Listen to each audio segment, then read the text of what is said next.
విద్యతోనే సామాజిక అభివృద్ధి సాధ్యం. ముఖ్యంగా పేద మరియు వెనుకబడిన తరగతులకు చెందిన పిల్లల సురక్షిత భవిష్యత్తుకి విద్య ఒక దారిని చూపుతుంది.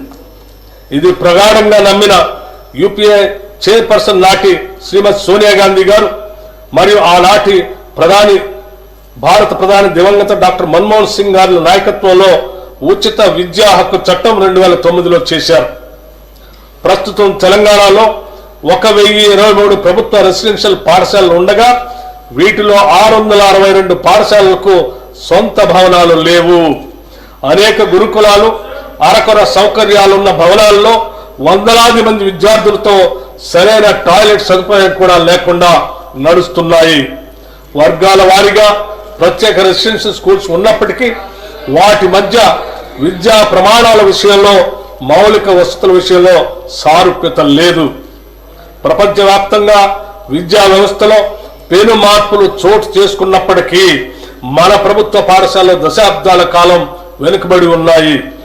ఈ పరిస్థితులను సరిదిద్దటానికి సామాజికవేత్తలు విద్యావేత్తలతో చర్చించి మన ప్రభుత్వ విద్యా వ్యవస్థను మరియు భావి తరాలను అత్యుత్తమ రీతిలో తీర్చిదిద్దే విధంగా young India integrated residential schools ని రూపొందించాం. కులం, మతం లేదా ఆర్థిక స్థితిగతులకు అతీతంగా విద్య మాత్రమే కాకుండా విద్యార్థుల యొక్క మానసిక శారీరక అభివృద్ధికి అంటే హోలిస్టిక్ డెవలప్మెంట్ కి దోహదపడే విధంగా ఈ స్కూల్స్ ని ఏర్పాటు చేస్తున్నాం.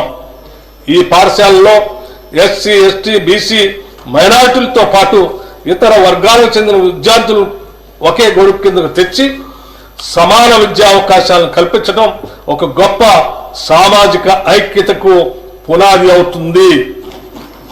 Education is the milk of a lioness. Education is the milk of a lioness. The one who drinks it can't stay without roaring. Doctor B R Ambedkar garu చెప్పిన మాటలు. విద్య అనేది సింహపు పాల వంటిది. వాటిని తాగిన వారు గర్జించకుండా ఉండలేరు. డాక్టర్ బిఎం అంబేద్కర్ కలలు గన్న విద్యా వ్యవస్థను మేము సృష్టించబోతున్నాము.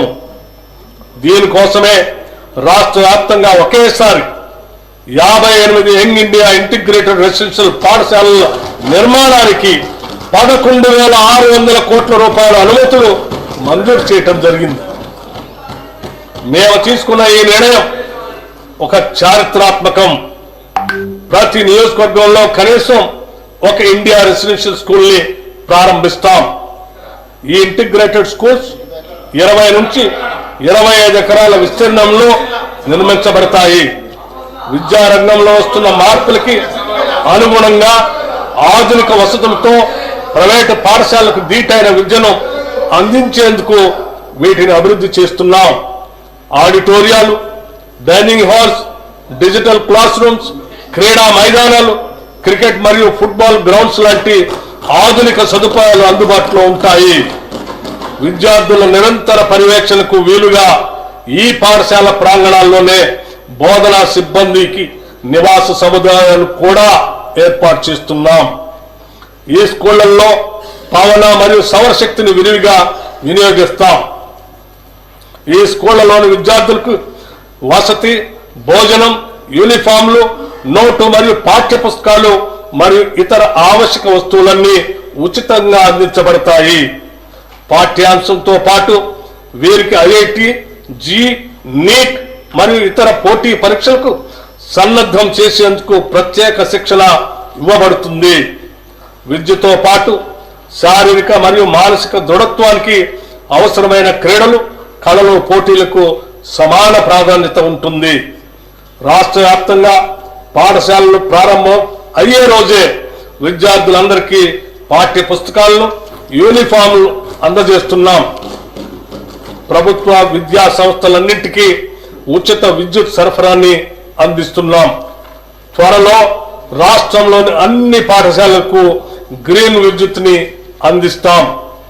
పిల్లల శారీరక మానసిక ఆరోగ్యానికి సంతులిత పౌష్టిక ఆహార ప్రాధాన్యతను గుర్తించి రాష్ట్రంలోని అన్ని గురుకులాలు, అన్ని సంక్షేమ శాఖలకు చెందిన అనుబంధ హాస్టల్లో మరియు కస్తూర్బా గాంధీ బాలికల పాఠశాలలో డైట్ ఛార్జీలు 40% మరియు కాస్మెటిక్ ఛార్జీలు 200% పెంచాం.